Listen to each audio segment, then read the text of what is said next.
everybody. Today we're going to be talking about Chip 'n Dale Rescue. And this is Phyllis. Hi, my name's Phyllis. This is Gab. Hi, I'm Gabby. And I think just right off the bat with Chip 'n Dale Rescue Rangers. Came out 2022. I don't know when you're listening to this. This could be in the future for you. It's not the past. That's impossible. But it was directed by Akiva Schaffer, and he's a member of the Lonely Island. So him and Andy Samberg were on SNL together. He's also a director on SNL. He's one of 3 people in the Lonely Island comedy team. So he directed that movie Pop Star. Oh, okay. He's a funny dude. He's professionally funny. He works with some of the funniest people, like Andy Samberg, who voices Dale. I'm sure that was no coincidence. And in this movie starring Chip 'n Dale, which is Chip is John Mulaney, and then Dale is Andy Samberg. Yeah. Okay, I think we got the main names down. Main setup. Cool. Would I watch Chip 'n Dale Rescue Rangers in my free time? Probably not. But do I think it's incredibly important for the animation industry? I think it's on the timeline of animation history. I think it's an important stepping stool in, I think, specifically compositing, understanding kind of the 2D creatures in a 3D world. That was something that I, as an environmental designer, couldn't get my eyes off of. Like, step 1, I was like honing in on it. And I want to hear your take on 2D and 3D and 3D and 2D and how, and there was even stop motion, there was claymation, there was so many different, I think they said there was 12 different forms of animation showcased in Chip 'n Dale. That could be a wrong number. Don't fact check me. Maybe that's another name for this podcast. Don't fact check Phyllis. Let's set the scene for Chip 'n Dale Rescue Rangers. Essentially, the setup, beginning, let's create this world that this movie is going to take place in.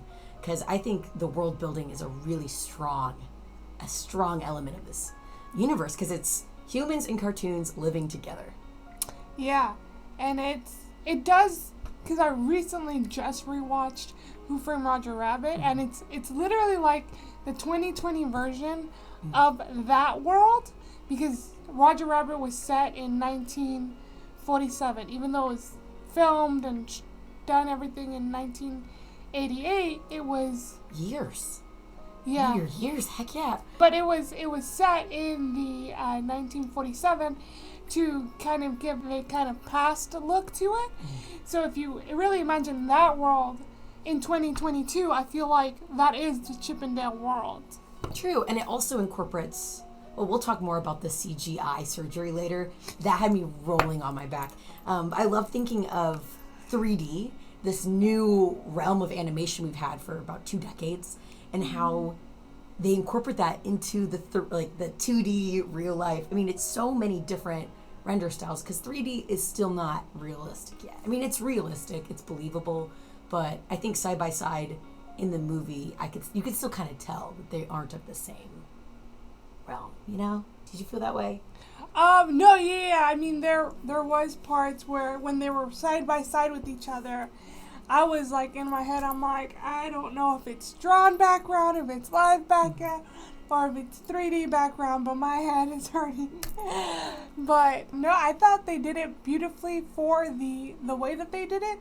It also helped that the monito, the dolls that they used for Dale, because he's the one that's 3D, they used the fur, like it's fully furred out and everything like that. So I think that they did that mainly for lighting reasons, so that they could, because I feel like the biggest giveaway in 3D has always been lighting. Like if you don't, textures. Yeah, if you don't have your textures or the way that they offset with light perfectly right, you're gonna, like, your mind's just gonna be like, that's fake. Which is why I think when I started studying animation, I was blown away by render artists and how there's someone whose job is to straight up look at it and say, no, these 2 creatures don't fit into the same world together. And I think for this ambitious world that they created with 2D, 3D, stop motion, claymation, humans, everything, they had to have a lot of rendering artists to sit back and say, whoa, wait, this doesn't look right. John Mulaney, Chip, when he was living in his little house with his little CGI dog, I really kind of wanted his house to be like a 2D decorated house. Like, I kind of wanted it to match his render style. No. But because the world is chosen to be 3D, and I'm curious why they chose to do everything realistic, it did make the 2D stand out. But I don't know, it may have been a little bit too much stimulation for me. There were so many different animation styles going on at once. I mean, heck yeah, I appreciate it. I thought it was ambitious. But as an overall coming together image, I think it was a little much for my ADD mind to process. Yeah, I mean, there were definitely moments in scenes where I was like, maybe I'm just going to ignore that and just keep on with the movie. But it is very trippy to have, at least for Roger Rabbit, you had all 2D animation. You of course had black and white, you had your different, but with Chip 'n Dale, you had so many. You had the claymation cop thing, which was crazy. But I think the trippier part of this whole movie is, having one character be 2D and one character be 3D. And the amount of time that they interact with each other. They're side by side the whole freaking time. Yeah. But as someone that loves animation, and we're watching those little details, it's like, whoa, they're putting a 2D and 3D character. I've never seen that done before. Yeah. It also is a really cool way of explaining to kids and audience members that don't really understand this 3D leap that our industry made all of a sudden. Getting to see those side by side and the different ways that interact, different way that lighting affects them. The use of lighting on 3D and 2D is so radically different. Vastly different. But they went for it. And I would say they were successful. Yeah, no, definitely. I never once thought the lighting was off. I think that they also use a lot of different dolls to get that right. Yeah, they even had one where they put it on a stand on a go-kart type of thing. Well, not go-kart, but it had wheels. It was remote control so that the Chip 'n Dales could hit their marks even though they were puppets. I didn't realize they used dolls and that they used puppets. I mean, that makes sense.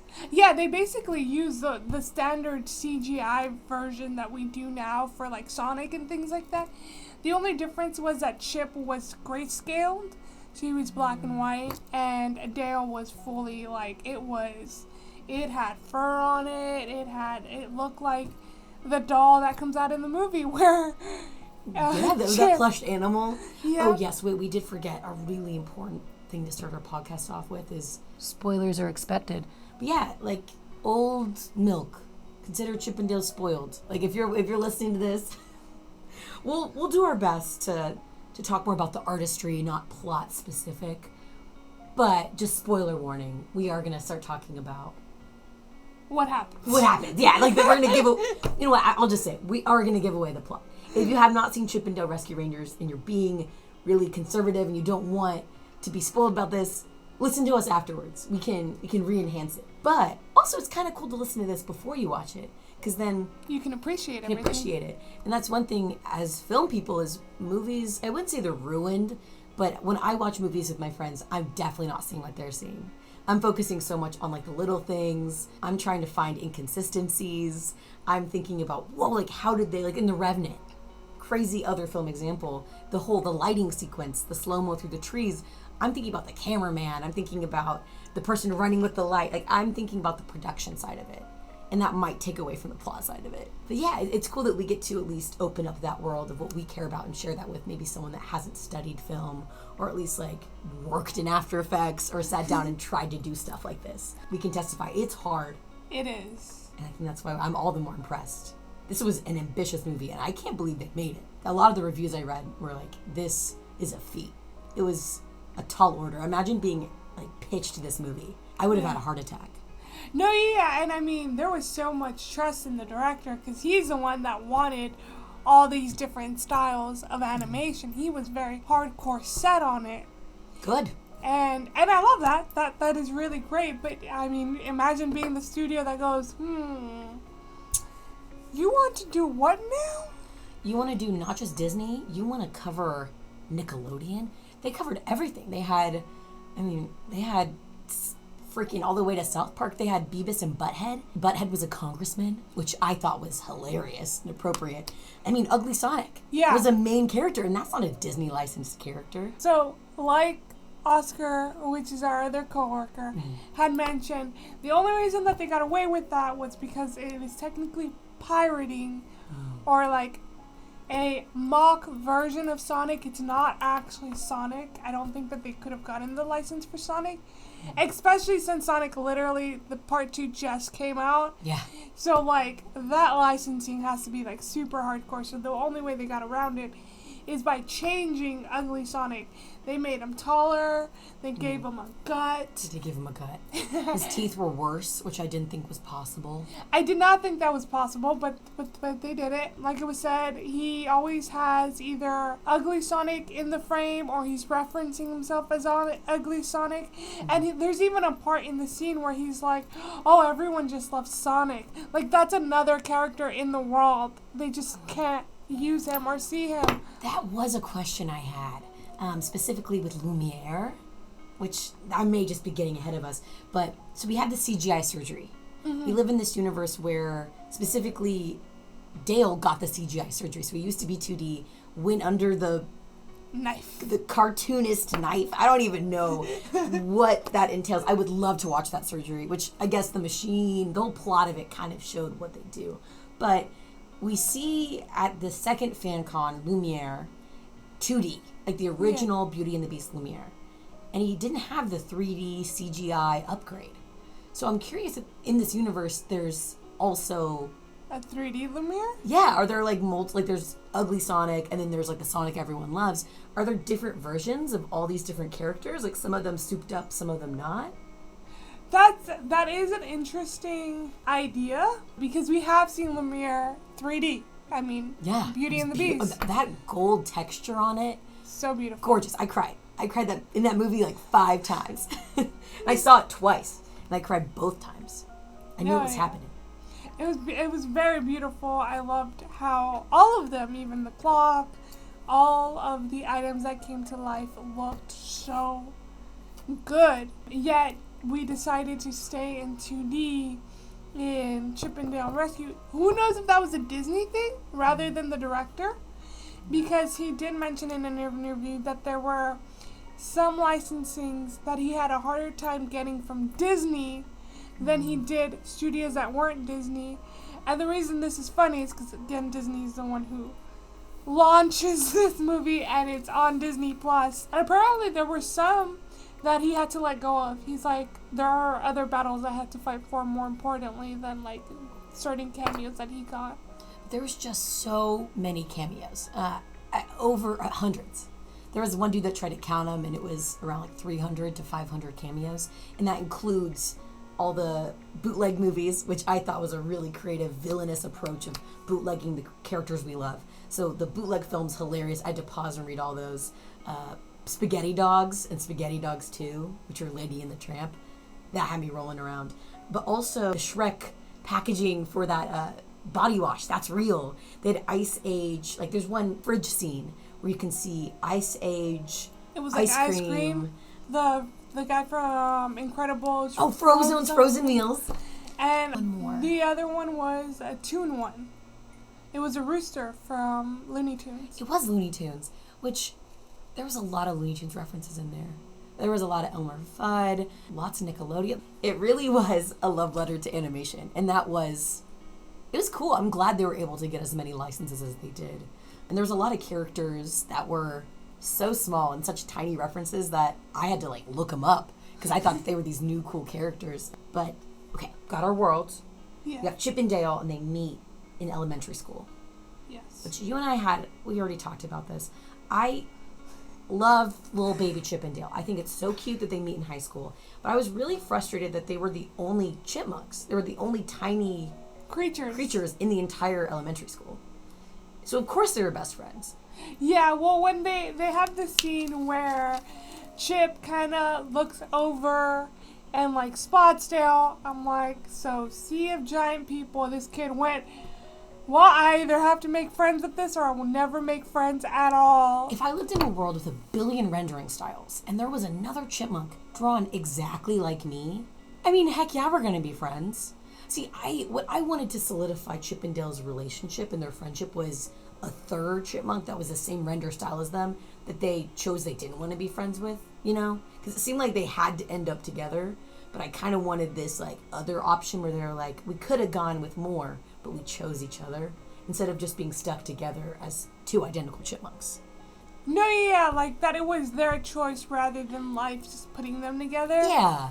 Yeah, because even when they talk about it, in the future of the movie, Chip finally admits that he also needed Dale. Mm-hmm. It's that I needed you rather than I wanted you in my life. Yes, yes. And I'm like, I don't know how I feel about that. Yeah, similarly with the tiny little lunch table. I wish that tiny little lunch table in that elementary school scene had been filled with other options. If they were maybe like rats, or if they were like any other small creatures, it would have just added to it. Maybe they chose not to talk to them, but then that would have been like their choice to do that. Like I know that their other cast member is similar, like the chick that comes out in Chip and Dale Rescue. Ellie, I think, or what was the cute little one? Gadget and Zipper? Yeah, Gadget. Like if they had another character like that they chose not to be friends with. Yeah, I'm telling you, exclusivity is what would have made that scene a little bit better, but I'm picking at straws here. I thought the setup was really strong, especially establishing a world full of all these different animated characters, and there's so many references. Like when they're walking to the elementary school, there's like an elephant, or there's a creature not wearing pants, and the teacher says, "Who are you, Donald Duck?" Oh, and that made me laugh because they're establishing this universe where the cartoons we know and love are celebrities. Yeah. They're having this Hollywood fame experience, and I like to think of it in terms of once the movie stops, they don't keep living. That's not how I think about that universe, but giving them fame and status and celebrityness, I thought was a really cool twist. Yeah. But, okay, moving forward, cool things in kind of the inciting incident. So Chip and Dale become friends in elementary school. They go to Hollywood. They have their big shot. And adorably, the person on the phone that gives them their big chance, the person that calls them and says, "Come on out to Hollywood. We're going to make you a TV show," or whatever. Just like that. That's exactly what he said. That was the director of the original Chip and Dale Rescue Rangers animated TV show. That is awesome. I know. So the guy giving Chip and Dale their first shot, the guy who calls them and gives them this big break, was actually the man that was responsible for their big break, which gives me chills. I love that. I love like little appreciative cameos to people that were important in the production process, but aren't the actors necessarily. Are always seen in the light, yeah. Because we don't see the directors usually. Well, now some of them are getting like their own name, like J.J. Abrams is pretty Night well. Shyamalan. Yeah, they're the big ones. Yeah, but not like the director in this movie. Not right? the director of TV shows, specifically like old animated TV shows. They don't get their time in the light. That's true. So it was really cute to see that. And then they do their cute little Chip and Dale Rescue Rangers shoots. I love that it was like the 2D sets. That's one thing. The way they filmed 2D in this universe. I mean, we know it as you draw background art and you like lay down millions of these little photos. But the way that they actually showed them as they're filming it with the backdrop, I thought that was really cute. But then, first climax, like I'm holding on to my seat. We're getting Dale. He's going to leave. He doesn't feel appreciated. He's like, it's time for me to go do my own thing. He gets cast for 00 Dave, which is a spin-off on James Bond. It is. Like 00. All the photos they have in reference to him doing that show or movie or whatever it was are blatant rip-offs of James Bond, which they were really cute. I thought they were funny. There is also a reference to, apparently in Chip and Dale's, the series, there's one episode where Dale and the little fly go off and do a spy mission of sorts. So it's also a nod to their own show. And then making that like a triple nod. I know it's starting to look like a triple nod, but it's also a reference to 00 Duck, which was a failed idea to do a Donald Duck James Bond spinoff, but the phrase 00 was copyrighted by the James Bond franchise, specifically the author of those books. And so Disney had to completely ditch it, and they did something else with Donald, I can't remember. But they did try to launch a 00 Duck, and so that could be like a little nod to that movie. That's true. That is.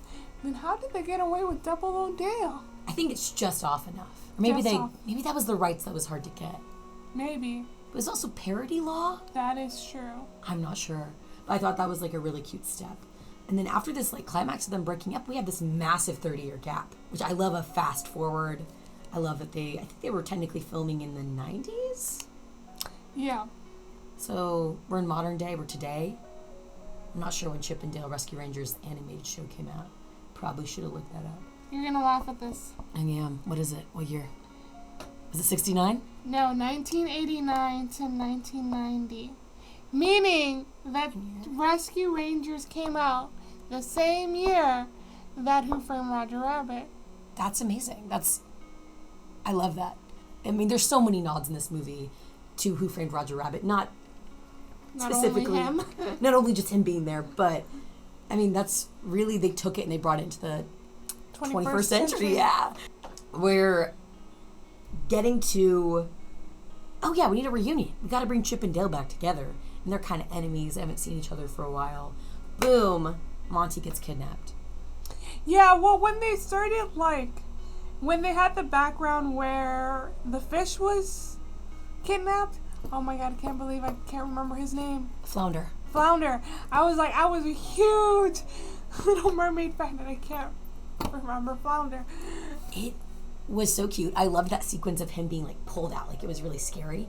I thought it was interesting that they used Flounder as kind of a washed up TV star, but also it was a cool nod because they erased his mouth, which is essentially the plot of The Little Mermaid when she loses her voice. That's true. So that was kind of a cool parallel there.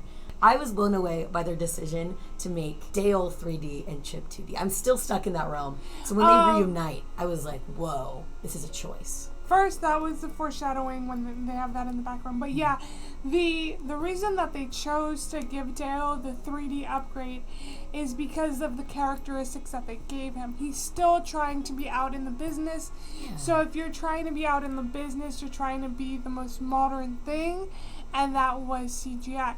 As for Chip, who already gave up, he's like he's an insurance salesman, which is so boring. But Dale's life is also pretty, I think it's kind of lame, because he's just going to all these different fan cons. He's living off of 2 years or 3 years of his life. He's living in the past, which I think is a big washed-up Hollywood trope of your golden years are gone. He's constantly berating his former friend for a reboot so he can get back in the light, but he needs his friend to be there for him to get attention again. And so this is really a self-fulfilling journey for Dale. I mean, he's wanting to get back in the spotlight. I think, this is a big character arc for both of them, though. I think Chip needs to also stop being bitter about the past, because to him, his best friend betrayed him, causing their own, what they... I mean, and they're such cute characters, but grudges are not cute. It's not a cute grudge. I just want them to get over and be friends again. And I guess that's another thing we need is it's them repairing their Rescue Ranger ship. Yeah, no. So I think both of these characters go through an arc, but they need each other to build upon that arc. Now I get to mention my favorite character. Go for it. Because this is the scene. So we're getting this establishing shot, whatever. They kind of reunite over Monterey Jack is missing. There's these rumors of bootlegging, which, genius. I just think the bootlegging aspect of it was so smart. But this is my favorite character in the whole movie, which is a big boom. I wrote in my iPhone 6 times in all caps her name. Her name is Miss House or Mrs. House. I know you're what the fuck even is this? So it's a small take. It's straight up I think it's just Chip. Yeah, it's just Chip walking down the street, and he walks past this cute little white house, and he says, "Hi, Mrs. House," or Miss House, and she just kind of looks up and she's like, "Hello." And I thought it was just such a cute design. I thought that the fact that it was a Miss House. I mean, I am a feminist, but I think Mr. House is usually how it goes. When I gender my my architecture, I tend to go on the masculine side. But she's this cute little house, and I thought the character was precious. I was like, no way, this is an original character for this. I'll be shocked. Because they didn't have to create anything new in this universe. Which they still do with all the bootleg combinations, which was really cool. But the little house, Miss House, it's a reference to a Disney 1952 short cartoon called The Little House. And it's about a little house on a hill, and essentially a city builds around her. It's actually a very sad story. I was going to say, she gets very miserable. As soon as you said that, I'm like, I don't feel like this is going to have a happy ending. No, it's not, but it was cute to see her doing better. In Chip and Dale Rescue Rangers, she's thriving. She's a 2D house in this 3D front yard. I think she looked happier, and I was glad to see her doing well, because I know her and I just met, but I feel like I've known her for years. Okay, we got my one cameo that I really care about. But, okay, Monty's kidnapped. Their friend, someone from their past, they gotta save him. We get these two cool characters. We get Police Officer Putty, who I think was kind of a Gumby reference. Maybe they couldn't get Gumby to make a cameo or get Gumby to show up. I'm sure he's pretty high profile. He might be. I actually think I'm going to start talking about this in terms of these characters actually do exist, and they needed to get actual Gumby to show up on set. We also get Officer Ellie, who is like our one human. Yeah. I think she's like the one like actor we really get. Yeah, she's like the main actor, live action actor that we get. Yeah, I rewatching it, I'm like, I don't think they interact a lot with like physical people. It's a lot of like in the animation world, they're And in the clubs you can see, like, there's Jennifer Lopez dancing with that old animated cat I think she did a video with. There's also the Cheesemonger. Remember the Cheesemonger? He was, okay, well, he's not a human. He's a Muppet. He's a puppet. He's a different form of animation. The puppet, yeah. The Stinky Cheese Puppet. He was a reference to that Sesame Street chef, but the cheesemonger that runs, like, the drug rink. And he's, like, Muppet, very puppeteer. I thought that was just so cute. I loved that he was kind of shady, that there were all these mice in the basement addicted to cheese. Oh yeah, it's funny because like even seeing him, his like being in that world did not throw me off as much as I would think. That's our first puppet I think we see. Yeah, in the movie. Maybe there's a couple more puppets that show up. They look like Sesame Street, but I think they're more references to. There's a YouTube show with like adult puppeting. Oh, I have no Adult idea. puppeting is a genre that I don't necessarily want to dig into, but there are puppets, and I think having him, I know he's the first puppet we interact with. Yeah. I think he was hilarious. I thought his voice was great. I thought he was shady. He had this underground tunnel. But this is also when we meet the Valley Gang, which is the bootleggers. These are the villains of our story. Oh yeah, Peter Pan, who was going to be Santa, but they didn't want to ruin Santa. But you know, for kids. For kids. But I would say the whole concept of Peter Pan as an old man, like a washed up. I thought it worked beautifully. I thought it was great. I thought it was hilarious. I thought it was handled really well because he never wanted to grow up, but he had to. Like, what did he expect to happen? No, yeah, and I think that does talk a lot about child actors.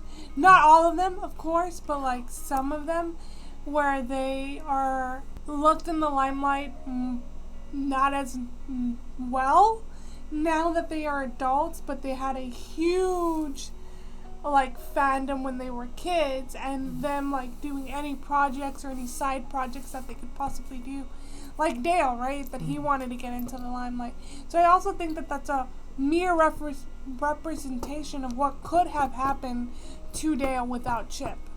Yeah, I did not draw that parallel, but I loved seeing him gross. It was like the goatee, the facial hair. None of it looks right because he's a boy. He's like a 2D boy. I like when the Lost Boy sees him again. The Lost Boy wasn't looking great either. Honestly, I don't know what happened, but it seemed like the whole cast of Peter Pan just wasn't doing well. Remember Super Hot Peter Pan? I think it was when we were like little. There was like the live action, and there was like that. I mean, he was a boy, so when I was a little girl, I was like, oh. But there was like, he was a hot little boy actor. Yeah, no, yeah. Kind of wanted him to pop in for a second. Wonder if he exists in that universe. Maybe. So many questions. But I also loved he had his ghouls, which was I'm pretty sure that was a Coca-Cola polar bear? Yeah, I think it was. Or the icy polar bear. They never said which polar bear, but it was definitely soft drink related. I feel like, yeah, but they use them as a muscle, which I like. Oh my gosh, the Viking. Oh, yeah. Seth Rogen's character that I think was a reference to World of Warcraft. Yeah, but and video games. And video games. And, oh my gosh, now we get to talk about one of the best parts of the movie, the Uncanny Valley scene. Oh. I thought that was brilliant because a big thing that they tried to accomplish in early 2000s. Also, Who's Framing Roger Rabbit? One of the biggest struggles in that movie, and they talk about it going forth into all like 2D animation, real life movies, is eyeline. Eyeline is everything. If you want realistic, believable characters from different universes together, composited, blah, blah, blah, you have to maintain the eye line. And none of the Uncanny Valley characters preserve the eye line once. And they even call the Viking out at one point that it looks like he's looking at me, but I know he's not. Like he's looking through me. Oh, yeah. When they're like down here, like when they're like lower, and he's like looking up practically at the sky. And I love that line. We're down here. Yes, I'm looking at you. I don't think you are. I mean, that in itself is, I think it encapsulates the whole Uncanny Valley feel of, I mean, they even mentioned the Polar Express. We get to see those cats. The cats were so gross. I think some of them might have been Sims. I was going to say, I think some of them were video games. I felt like a good amount of them were video games. But because there was a time in the 2000s where video games were trying to be so realistic, but none of the movement, like even the way that they were animated, was so off and off-putting. And the textures were just, oh my god. That is one thing, though, that's kind of cool working in an animation studio is we get to see how long it takes until you get out of that Uncanny Valley. Because when you're, like, blocking how a character moves, when you're, like, laying down its clothes and textures, it's going to look terrifying for the first couple weeks. And, I mean, that's kind of how it worked out with 3D animation is the first couple years. When they're figuring it out, we had some really crazy, scary shit.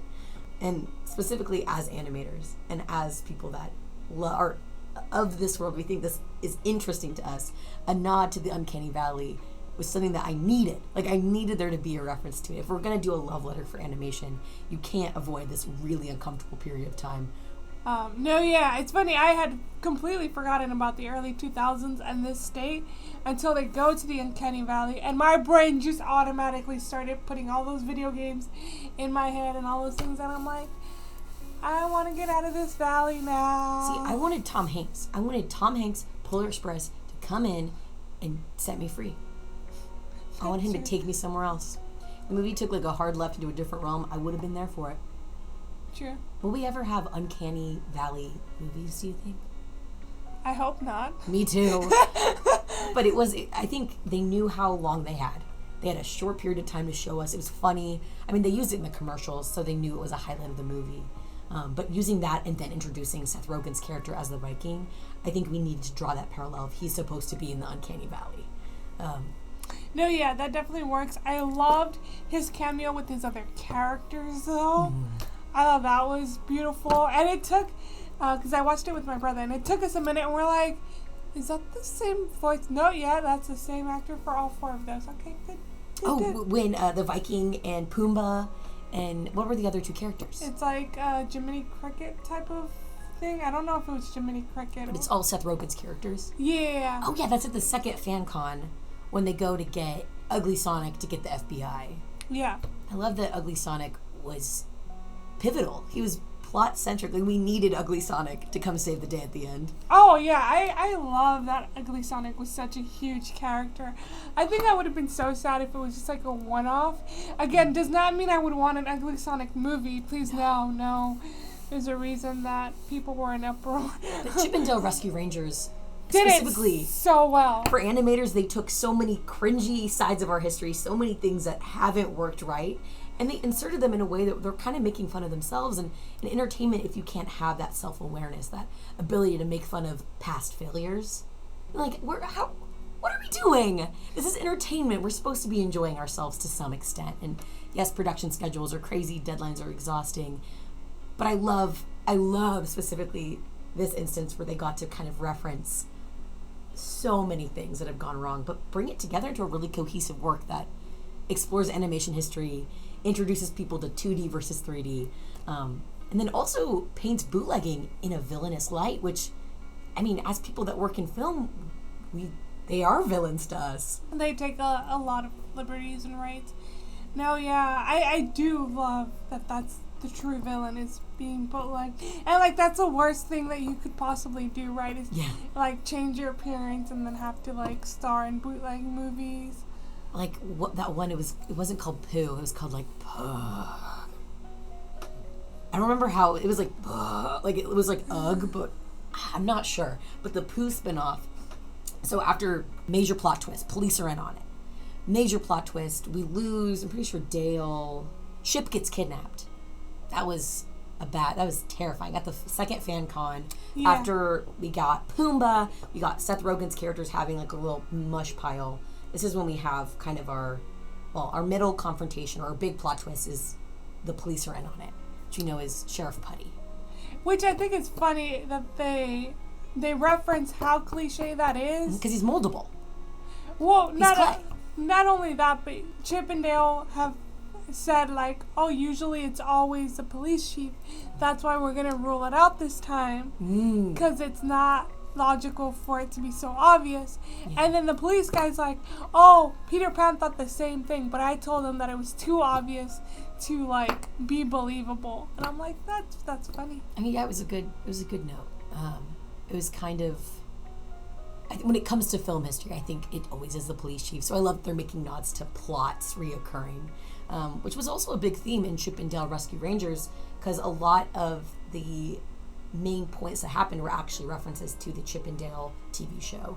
So when they got bonked on the head and the birds fly around, even the main dude at the end, after the amalgamation of creatures when Peter Pan gets got, the head is is a cat. That I think was a pretty strong character in the Chip and Dale series. Like that was kind of that brought them back to an earlier cameo of that episode. I think if you rewatch it, there's actually a lot of foreshadowing in the old clips they show from the old Chip and Dale cartoon series. I think it actually gives away the entire ending because they have the birds and they have the cat falling over. But I'm getting so far ahead of myself. I just want to take a minute to talk about this bootleg amalgamation machine. What did you think of that? Like the actual machine that they the trophy wall, the Zap Snoopy ear. I did not like the Snoopy ear. I disliked that. I liked it for like a minute because like I felt like they had to have some, like one of them could not walk away with like nothing happening to them, and I feel like the 2D character is just the easiest one to do rather than fully create a whole different model. I did like when they first went to the machine, it shows all the different rendering styles. So there was 2 for The Simpsons, there was Rick and Morty, there was anime, there was like a furry reference in there. They did it all. And that was kind of cool to see that. I mean, truly, that is how bootleggers, that is how animators look at characters. We sit down and we go through all the different styles and see what fits their personalities best. And so the fact that they could compartmentalize that into a machine that just scans characters and takes successful parts from others and puts them together, it really nails the issue with the bootlegging industry, or at least the main goal of it. Yeah. Then again, art in general is just stealing from a lot of things and making something new. So I guess ethically there's nothing wrong with it, but it still is horrifying to think of it in terms of they're taking your beloved childhood characters and turning them into these gross creatures. Yeah, well, I think it's funny because the clip of them going through that machine is like really popular on YouTube right now. It's called Mission Impossible, Chip and Dale Mission Impossible, and it's just the clip of them. Oh, going, with the rays. Yeah, with going through the object, which is very interesting to see that. It's like what I think people's most fear is about surgery is just like embodied in that animation sequence. Where it's cutting things off, you're trying to dodge the rays. I did love the sequence, the way it was choreographed really beautifully. The lighting of those beams on 2D Chip was impressive to me. It was. Because, they had to, like, really meticulously draw that all in. But I think once they get out of the crazy scene, we have Dale ride in on this firework, and it stops the machine, and machine explodes, and it turns our villain to all these crazy different things. Then we get to go into the sets where they're filming these bootleg movies. Do you remember that part? We walk into the Pooh set, or Puh. Oh, yeah. And they're, one, creepy. They're horrifying as shit to look at. Pooh is, like, really big and monster. Like, nothing looks right. It's super gross. And I would, not uncanny valley, but it's a similar discomfort. But we go back into another, like, studio space where they're filming a 2D movie with cameras, and they have backdrops, and it's a 3D set, but they're filming it as a 2D cartoon. that brought me a lot of joy. Like, I paused and was like, that's a cute little nod. We get to see where this operation's taking place. And then we get to see the factory where they create these, like, horrifying movies that are stealing the royalties from the characters that we love. It just felt like a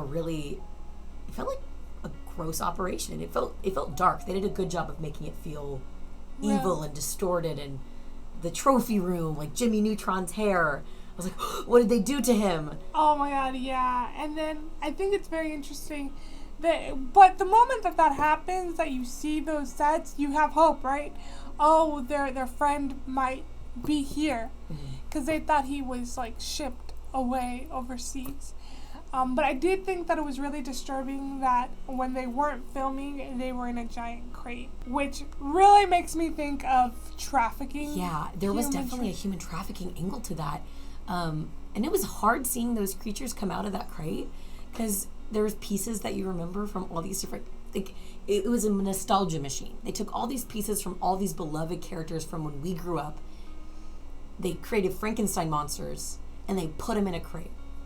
It truly led to a moment where when they were set free, I was genuinely really excited, even though I wasn't necessarily happy to see those creatures because they were really weird looking. But it was sweet seeing them released, and I think that's a moment. I mean, in real bootlegging, obviously they're not stealing the cartoons, they're not altering them through a machine. It was Chip and Dale Rescue Rangers, I think, added a level of cringe to it. Yes. I think the way that Chip and Dale Rescue Rangers took the bootlegged process and made it into this like villainous trafficking operation was genius. I think I've said that 100 times so far, but I can't reiterate enough. I thought that was a very smart approach to it. But I think it also hints at a lot of issues in the entertainment industry. It hints at a lot of problems that are going on with copyright infringement and taking pieces from other cartoons and making these weird Frankenstein characters. And where that goes wrong. I think there's a level of successfully being inspired, and there's a level of just stealing. And I think they drew a nice line there. Yeah. No, yeah, it's definitely entertaining. Definitely makes you rethink of a lot of things. But it's also in a world where these people are human. Yeah. I think humanizing cartoon characters really darkens the... Yes, but especially when you add the Hollywood lifestyle. I think I was on the fence on a Chip and Dale Rescue live-action movie, but the fact that it wasn't, like, it paid an homage, right? There were certain scenes in the movie where it would either reference the TV show or make you feel like it would be something that would happen in their show. However, at the same time, it isn't remaking the show. It isn't like super live action. I mean, it has live action elements into it, but it's such a mix, and having that Roger Rabbit world really made it so unique that I think that it is enough like Rescue Rangers for you to rewatch Rescue Rangers and get value from that, but also so different that even if, because honestly, I don't remember any of the Rescue Rangers episodes. I don't think I've even seen them. I thought Chip and Dale were Alvin and the Chipmunks, which was a really fun nod. I love that they had Alvin and the Chipmunks on screen. And they're they're auto-tuned. Of course they're auto-tuned. I thought that was a fun little plug. But yeah, it's a reboot to something that I don't think had it has a following, but it wasn't the biggest following. But they did the reboot so well that they've created a new following. And that's tough to do. That is, but I think they did it very cleverly. A lot of hard work went into it. And for the most part, I believe this was done during the pandemic. That makes sense. I mean, animation production could go on through the pandemic. I'm sure it was so exhausting. I mean, just looking in the background, there's so many 2D characters. I mean, I don't know what. I tried to find the frame rate. I looked everywhere. They're not releasing that information. But thinking about all the work that went into this, they must have had a massive team of people that were working on this around the clock. Well, we keep stepping back to Roger Rabbit. And I think one of the interesting things about Roger Rabbit specifically is it is before the age of digital compositing. Oh, yes. the good old days of meticulously drawing shit onto tiny little frames. I would not be able to be a compositor back in the day. I can't draw. Crazy how this industry has evolved into a way where we don't need necessarily 2D artists to be compositors anymore. Anyone can bring their own approach, their own aesthetic to that position. I think Chip and Dale showcases just so many different talents, different elements in this industry, and it brought them together in a celebratory way. I felt, in a weird way, as someone that loves animation, grew up watching cartoons, just like everybody else, I felt represented. I felt a level of loyalty to this production. But as a compositor, what did you notice? What did you see in this movie that stuck out to you as especially impressive? Well, I think actually Roger Rabbit was still slightly more impressive. Only because they did jerry-rig a lot of, like, the water hose, the plate smashing. The lamp, bump the lamp. They had a lot of, like, clothes interacting with these 2D characters, which I think was incredible. If you compare Jessica Rabbit's scene in Who Framed Roger Rabbit with the other, like, with one of the sexy scenes from Cool World, the cloth interaction is completely different. The characters are actually interacting in Who Framed Roger Rabbit, while in, I would say, less successful remakes or spin-offs, that interaction's missing, and it makes all the difference. However, the bear does interact with a lot of the people in the crowd simulation in the Comic-Con. Yeah, he's throwing them around. Yeah, but that's really the only big scene that they really interact with people. If you notice, everything else is dependent on eyeline, dependent on, you know, being kind of a few feet away from each other. It felt very natural the first time I saw it, but after, like, realizing Roger Rabbit and this one, it was just very different and very kind of obvious that they kept at a distance. But again, so many more characters that were interacting with the world itself. So that's also very impressive and very well done. I think just layering on 3D compositing and 2D compositing in a real world is a feat of its own, and I'm super impressed. I would love to see if they use Nuke or After Effects. I'm pretty sure they use Nuke. I want to dig into the software. I want to know what they used to composite it, because that was hefty rendering, because there's so many different styles and characters. I'm sure rendering that shit took weeks. Yeah, I mean, one frame should have taken at least a day. But as film people who specifically work in animation, I think we view media through that frame lens of how many frames per second, how much can we accomplish, what illusions can we create, so we don't have to meticulously draw every single thing that happens. And I feel like Chip and Dale, I think they did take a couple shortcuts. I feel like the frame ratio was a little lower on the 2D. But all in all, specifically thinking of their production schedule and how long it took them to create it, they accomplished so much. And I want more. I do want more. Sorry, I was trying to look for the software, but it didn't give it to me. No, they don't want to tell us what they made this in. They don't want to tell us the frame rate. We'll need to do some more digging on that. We might have to experiment on our own. Oh my God, let's make our own Chip and Dale Rescue Rangers. Okay, wait. Final, this is such an important question. I think we should have established this earlier. Who's Chip and who's Dale? Chip is 2D? No, I mean between us. Which one of us would be Chip and which one of us would be Dale? I don't know. I kind of don't want to be either of them. There's kind of sticks in the mud. I want to be in this house. Yeah, I don't think either one of our personalities relates to either one. No. So, yeah. I like the conclusion we came to. It's neither. Or neither of them. Yeah. I guess we don't need to relate with every character, every movie we see. I actually related more with the girl that married the fly. Yes. Okay, why did she marry... Okay, wait. That's a podcast of its own. Why did this mouse marry a fly? Also, they talk about their kids. What do these freaky kids look like? They show them. They show the freaky kids? Yes. I'll have to go back and look at these freaky kids. There's literally a picture with like hundreds of these kids, and it's like a mix of like some of them have her ears and his body, and like they're just you talk about Frankenstein's kids. Yeah, there was so much Frankensteining in this universe, and it was fun. It was entertaining. all in all, really recommend this movie. I think more to film lovers. I wouldn't go to my 25-year-old friends and be like, guys, you guys need to watch Chip 'n Dale Rescue Rangers on Disney Plus. No, I don't think most adults. Actually, I don't know. I feel like more adults are actually relating to this than kids. True. And I think it's slightly dark to ever recommend it to children. I didn't even think of it that way. I guess figuring out who our audience is important, and I think they knew their audience was. It's an older crowd. It's a reboot of Chip 'n Dale. It's for 90s kids. I grew up watching it. Yeah. And I guess Ugly Sonic was fawned over by 90s kids. I guess. Well, yeah. World of Warcraft, 90s kids. Yeah, this is very much 90s kid area. I mean.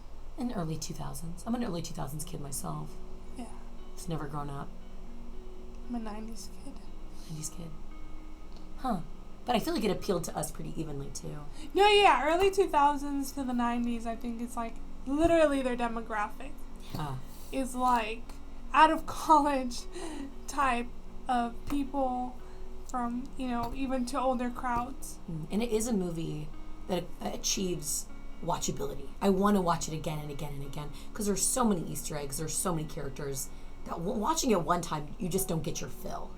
Yeah, you always get something new every time you rewatch it because they jam-packed so much into it. And then also as a filmmaker, you want to see this feat that they did, which was so incredible. And even if it was a lower frame rate, I mean... I still think it was... I said this in the beginning, I'll say it in the end. I think it is a feat for the animation history timeline. I think we have Roger Rabbit, that was the first, the OG. But I think Chip 'n Dale Rescue Rangers is really going to pave the way for reboots for the future when it comes to the different ways of animating 3D, claymation, puppets. I mean, every genre of animation has its own style of actions. Whether they're over-exaggerated, whether it's like the bunk on the head and the birds, they all have their own approaches to it. And I think Chip 'n Dale Rescue Rangers lassoed it all into a nice package and put a little bow on it. And it made sense for the story. It did. Do we have anything else we want to add in? No, because we're supposed to be at work now. We're supposed to be at work. Well, time to go to work. Thank you guys for listening and watching. We'll be back next week with Top Gun. Yes, Top Gun for next week. Top Gun for next week. I don't remember. Is it Top Gun Flight Academy? No, Top Gun Maverick. Top Gun Maverick. I prefer Top Gun. Yes. Yes. Yes. And Need for Speed. Need for Speed. Well, thank y'all for listening. Thank you guys, and hope you guys enjoy the rest of your day. Woo! Bye.